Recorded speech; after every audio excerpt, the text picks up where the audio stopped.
Long ago, the world was very different from the world we know today.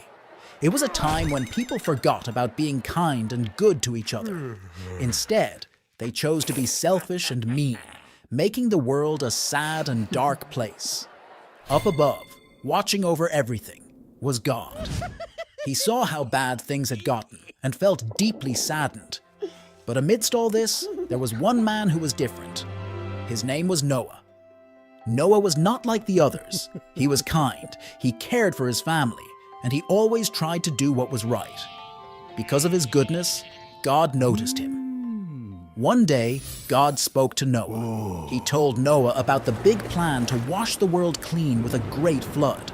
But because Noah was good, God wanted to keep him and his family safe. God gave Noah a special task, to build a huge boat called an ark. This wasn't just any boat, it was to be big enough to hold Noah's family and two of every kind of animal in the world. Noah got to work, even though the people around him couldn't understand why. They laughed at him, thinking he was silly. But Noah didn't mind. He trusted God and kept building the ark, plank by plank. After the ark was built, something amazing happened. Animals started arriving in pairs.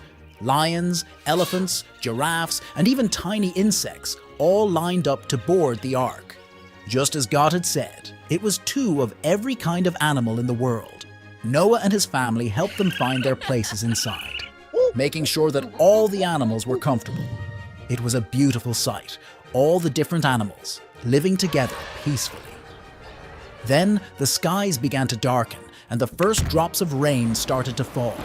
It rained like it had never rained before. Water poured from the sky day and night for 40 days and 40 nights. As the rain poured down and the waters climbed higher, entire cities and all the people in them disappeared beneath the waves, leaving nothing behind.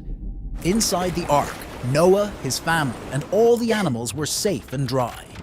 They could hear the rain and the storm, but they stayed together, waiting for the moment they could come out again. Finally, the rain stopped, but the earth was still covered with water. Noah needed to find out if it was safe to leave the ark. He sent out a raven, but it came back, finding nowhere to land. Then he sent out a dove, which also returned. Noah waited a bit longer and sent the dove out again. This time, it brought back an olive leaf, which meant that the waters were receding and life was starting to grow again. Soon the ark came to rest on a mountaintop. The earth was finally dry enough for them to leave their big wooden home. Noah, together with his family and all the animals, opened the door of the ark and stepped out onto the soft, muddy ground. They stretched their legs and took deep breaths of fresh air. The world looked clean and new, like a blank page waiting to be filled with stories. Flowers started to bloom, and trees began to grow tall and green again. As Noah and his family stood on the fresh earth, God spoke to Noah again. He made a very special promise. God promised that he would never send a flood to cover the whole earth again. And as a sign of this promise, he put a rainbow in the sky. It was bright and colorful, a reminder of God's love for every living creature.